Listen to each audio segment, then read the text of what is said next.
दोस्तों आज इस वीडियो में हम लॉलेंड्स की book how to talk to anyone से 10 बहुत ही काम की कम्युनिकेशन स्किल सीखेंगे, जो आपको बताएंगे कि ऐसा क्या करें कि आपको कभी बात करते हुए ये ना सोचना पड़े कि मैं अब आगे क्या बोलूं।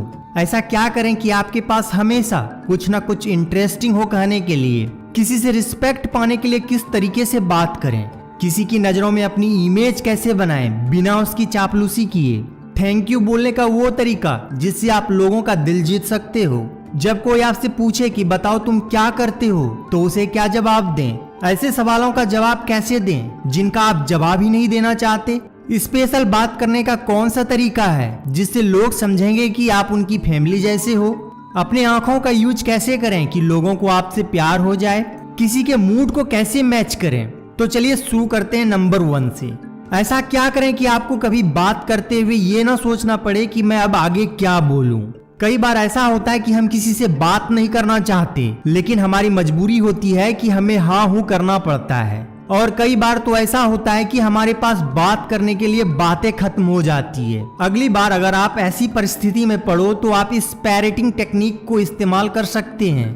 इसमें हमें एक तोते की तरह दूसरे इंसान की लास्ट 3 वर्ड को एक एक्सप्रेशन के साथ क्वेश्चन के फॉर्म में रिपीट करना होता है। आइए इसे एक एग्जांपल से समझते हैं। ऑथर कहती है कि मेरा एक फ्रेंड है जो मुझे हमेशा एयरपोर्ट से पिक करने आता था और मैं इतनी थकी होती थी कि मैं उसकी कार में सो जाती थी और उसे एक ड्राइवर की तरह फील होता था। लेकिन इस बार मैंने एक नई टेक्निक सीखी थी और वो टेक्निक थी पैरेटिंग टेक्निक, जिसमें मुझे लास्ट के 3 वर्ड रिपीट करना था। इसीलिए जब वो इस बार मुझे पिक करने आया तो मैं उसकी कार की फ्रंट सीट पर बैठ गई और उसे लगा कि मैं हर बार की तरह सो जाऊंगी। लेकिन मैंने उससे पूछा कि वो कहाँ से आया है। उसने कहा थिएटर से। तो मैंने भी रिपीट कर दिया थिएटर से। फिर उसने कहा हाँ बहुत अच्छा शो था। इस पर मैंने दोबारा पैरेटिंग टेक्निक का यूज करते हुए कहा अच्छा शो था। ऑथर कहती है कि वो बार बार बस एक इमोशन के साथ अपने फ्रेंड के लास्ट 3 वर्ड को क्वेश्चन के फॉर्म में रिपीट करती रही और ऐसे उनकी कन्वर्सेशन तब तक चलती रही जब तक उनके फ्रेंड ने उनको उनके घर पर ड्रॉप नहीं कर दिया। और जाते जाते उनके फ्रेंड ने उनसे कहा कि तुमसे बात करके आज मुझे बहुत अच्छा लगा, जबकि ऑथर को शो के बारे में कुछ नहीं पता था। नंबर 2, ऐसा क्या करें कि आपके पास हमेशा कुछ ना कुछ इंटरेस्टिंग हो कहने के लिए।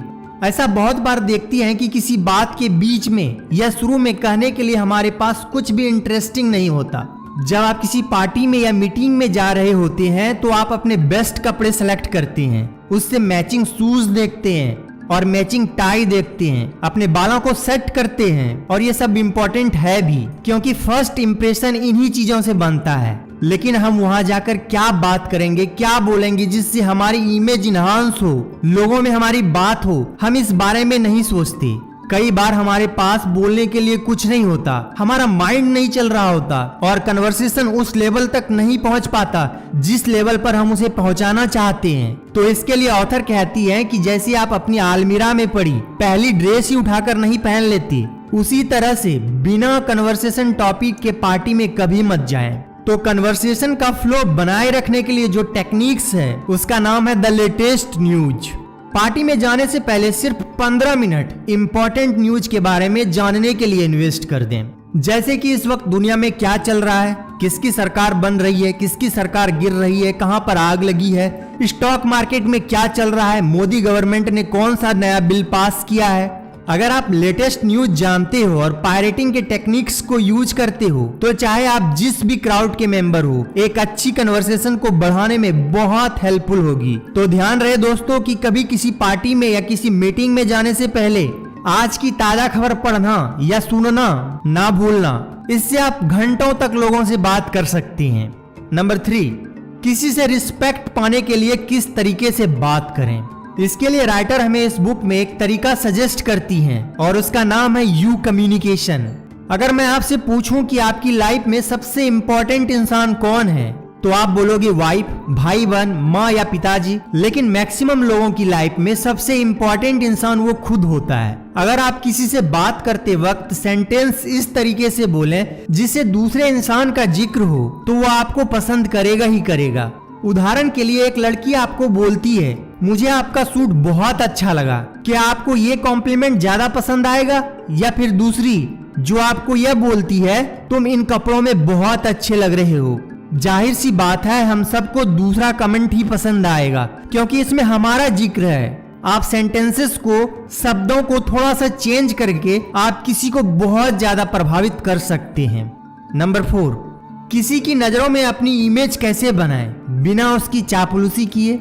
कई लोगों को डायरेक्ट तारीफ सुनना पसंद नहीं आता और उन्हें लगता है कि लोग उनकी चापलूसी कर रहे हैं। खासकर अगर दूसरा इंसान आपसे अच्छी पोजीशन में हो तो इन लोगों को प्रभावित करने के लिए आप ग्रेप वाइन कम्युनिकेशन टेक्निक का इस्तेमाल कर सकते हैं।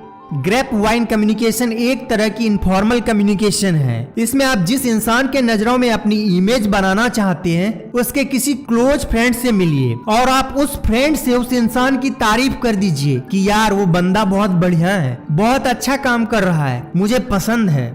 जब वह बंदा उसकी तारीफ डायरेक्टली नहीं बल्कि किसी दोस्त के थ्रू सुनेगा कि आपने उसके बारे में इतनी अच्छी बातें कही है तो इससे आपकी इमेज उसकी नजरों में काफी अच्छी बन जाएगी, क्योंकि मैक्सिमम टाइम लोग पीठ के पीछे बुराई ही करते हैं। जब आप उस इंसान से मिलोगे तो आप उनसे काफी खुशी से मिलोगे क्योंकि उसने आपकी तारीफ आपसे डायरेक्टली नहीं की थी, तो उसकी इमेज आपकी नजरों में ऐसी बनती है कि बंदा आपकी पीठ पीछे तारीफ करता है, मतलब वो एक अच्छा इंसान है। तो ये है grapevine communication. Number 5, thank you बोलने का वो तरीका जिससे आप लोगों का दिल जीत सकते हो। ऑथर कहती है कि कभी भी थैंक यू को अकेले मत बोलो, दूसरे इंसान को ये बताना जरूरी है कि हम उसे किस चीज के लिए थैंक यू बोल रहे हैं, क्योंकि लोग एक दूसरे को इतनी बार थैंक यू बोल चुके होते हैं कि थैंक यू सुनकर उन्हें कोई फर्क ही नहीं पड़ता। आपको थैंक यू के साथ एक रीजन भी अटैच करना है। एग्जाम्पल के तौर पर आप ऐसा बोल सकते हैं, thank you for coming, thank you for being so understanding, thank you for waiting, thank you for being such a good customer. Thank you के साथ जब आप सामने वाले के काम को भी एक्नॉलेज करेंगे तो आप देखेंगे कि लोग आपके बारे में ज्यादा दिलचस्पी लेने लगे हैं और आपकी बातों को ज्यादा इंपॉर्टेंस मिलने लगी है। नंबर 6, जब कोई आपसे पूछे कि बताओ तुम क्या करते हो तो उसे क्या जवाब दें। ये टेक्निक्स कहती है कि सिर्फ ये ना बोलो कि मैं एक इंजीनियर हूँ। अगर हम चाहते हैं कि लोग हमें इंटरेस्ट दिखाए तो हमेशा अपने प्रोफेशन के साथ एक छोटी सी स्टोरी सामने वाले इंसान के अकॉर्डिंग हमें अटैच कर देनी चाहिए। एग्जाम्पल के तौर पर अगर आपसे एक यंग मदर पूछती है कि आप क्या करते हो और आप एक एडवोकेट हो तो सिर्फ यह कहने के बजाय कि मैं एडवोकेट हूँ हम कह सकते हैं कि मैं एक एडवोकेट हूँ। मैंने ऐसे केसेस लड़े हैं जिससे मदर्स को उनकी प्रेगनेंसी के बाद मैटरनिटी लीव दिलवाई है। उसी तरह अगर आपसे यही सवाल एक बिजनेसमैन ऑनर पूछता है तो आप कह सकते हैं मैं एडवोकेट हूँ। मैंने एक ऐसा केस लड़ा था जिसमें एक एम्प्लॉयर को सजा हुई क्योंकि उसने अपने एम्प्लॉय से इंटरव्यू के दौरान पर्सनल सवाल पूछ लिया था। इस तरह की छोटी सी स्टोरी अटैच करने से लोग आप पर ज्यादा इंटरेस्ट दिखाएंगे। नंबर 7, ऐसे सवालों का जवाब कैसे दें जिसका आप जवाब ही नहीं देना चाहते। इसके लिए ऑथर ने एक कमाल की टेक्निक दी है जिसे कहते हैं द ब्रोकन रिकॉर्ड। इस टेक्निक को ऑथर बुक में एक एग्जाम्पल से समझाती हैं। वो कहती हैं कि उनका क्लाइंट बारबरा का रिसेंटली डाइवोर्स हुआ था। बारबरा और उसका हस्बैंड दोनों मिलकर एक बड़ी फर्नीचर कंपनी चलाते थे। उनकी डाइवोर्स प्रोसेस बहुत लंबी चली और रिजल्ट ये निकला कि वो दोनों साथ नहीं रहेंगे, लेकिन वो दोनों कंपनी को ज्वाइंटली चलाते रहेंगे। एक पार्टी में बारबरा ऑथर के साथ डिनर कर रही थी तो वहाँ बारबरा को एक औरत ने पूछ ही लिया कि बारबरा तुम्हारा और फ्रैंक के बीच में क्या हुआ था। ये एक रूड क्वेश्चन था, लेकिन बारबरा इससे परेशान नहीं हुई और उसने कहा हम अलग हो गए हैं लेकिन कंपनी पर इसका कोई असर नहीं पड़ा है। उसने फिर से कोशिश की, क्या तुम दोनों अब भी साथ में काम कर रहे हो? बारबरा ने फिर से सेम टोन में बिल्कुल सेम जवाब दिया, हम अलग हो गए हैं लेकिन कंपनी पर इसका कोई असर नहीं पड़ा। अब उसने पूछा कि तुम दोनों अब भी कंपनी में काम कर रहे हो?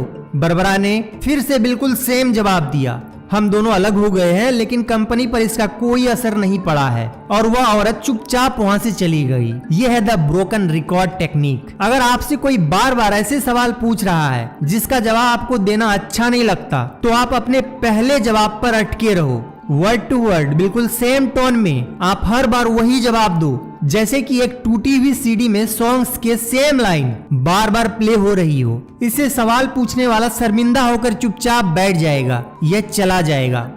नंबर 8, बात करने का कौन सा तरीका है जिससे लोग समझेंगे कि आप उनकी फैमिली जैसे हो। क्या आपके साथ कभी ऐसा हुआ है कि आप किसी से पहली बार मिले और आपको लगा कि शायद आप उन्हें पहले से जानते हो और पुराने दोस्त हो? तो देखिए, लवर इसे केमिस्ट्री कहते हैं, न्यू फ्रेंड इसे इंस्टेंट रैपोर्ट कहते हैं और बिजनेसमैन इसे मीटिंग ऑफ द माइंड कहते हैं। लेकिन साइंस में बहुत सारे एक्सपेरिमेंट हुए हैं जिससे पता चलता है कि बहुत क्यूट इंटीमेसी का रीजन इकोइंग है, यानी कि हम दूसरे के शब्दों को उनकी ट्वीन को कॉपी करते हैं तो लोग हमें अपने करीब समझते हैं। एग्जाम्पल के तौर पर ऑथर बोलती है कि अगर आप पार्टी में हैं और कोई आपको बोलता है कि मैं प्रोफेशन से वकील हूँ, तो आप भी प्रोफेशन शब्द का इस्तेमाल करें, जैसे कि मैं प्रोफेशन से इंजीनियर हूँ, ना कि मैं एक इंजीनियर के तौर पर जॉब करता हूँ। एक और एग्जाम्पल ले लेते हैं। जिस कमरे में इंजीनियर काम करते हैं वह उसे ऑफिस बोलते हैं, जिस कमरे में एडवर्टाइजिंग वाले काम करते हैं वह उसे एजेंसी बोलते हैं, बुक पब्लिशिंग वाले अपने कमरे को पब्लिशिंग हाउस बोलते हैं, रेडियो जॉकी अपने कमरे को स्टेशन बोलते हैं, एक वकील अपने कमरे को फर्म बोलता है। अगर आप इन लोगों को प्रभावित करना चाहते हैं और अपना सेल बढ़ाना चाहते हैं तो आपको भी इन्हीं के शब्दावली को यूज करना होगा। नंबर 9, अपनी आंखों का यूज कैसे करें कि लोगों को आपसे प्यार हो जाए?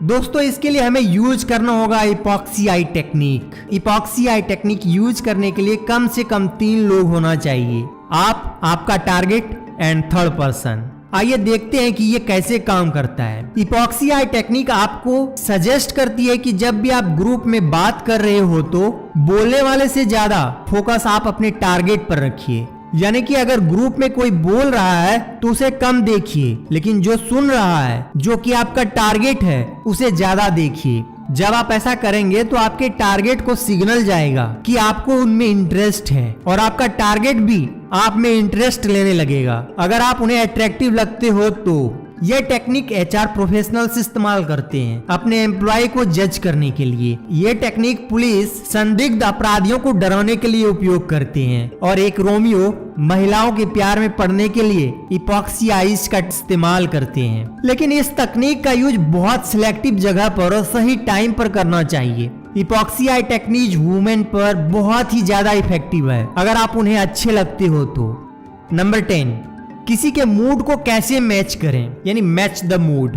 आपके साथ कभी ऐसा हुआ है कि आपका मूड बहुत खराब हो और उसी टाइम कोई इंसान आकर आपसे एकदम फुल एक्साइटमेंट में बात करने लगे? वैसे तो आपको भी एक्साइटमेंट पसंद है, लेकिन उस वक्त आप उस इंसान से थोड़े चिढ़ जाएंगे। या फिर कभी इसका उल्टा हुआ हो, जब आप एकदम एक्साइटेड हो और कोई आकर आपसे एकदम सैड बातें करने लगे। प्राय लोगों के साथ जब ऐसा होता है तो ऐसे में वो लोगों से दूर जाने की कोशिश करने लगते हैं, खास करके अगर उस इंसान के साथ उसका क्लोज रिलेशन ना हो। ऐसा होने का कारण है मूड मिसमैच। इसीलिए जब आप किसी से बात करना स्टार्ट करें तो आप पहले इस बात पर ध्यान रखें कि सामने वाला का मूड कैसा है। अगर वह सैड या लो मूड में है तो आप डायरेक्ट बहुत ज्यादा एक्साइटमेंट से बात ना करें, बल्कि स्टार्ट में थोड़ा आराम से बात करें और फिर धीरे धीरे अपने मूड और एक्साइटमेंट लेवल को बढ़ाएं। ये चीज सामने वाले का भी मूड अच्छा कर सकता है।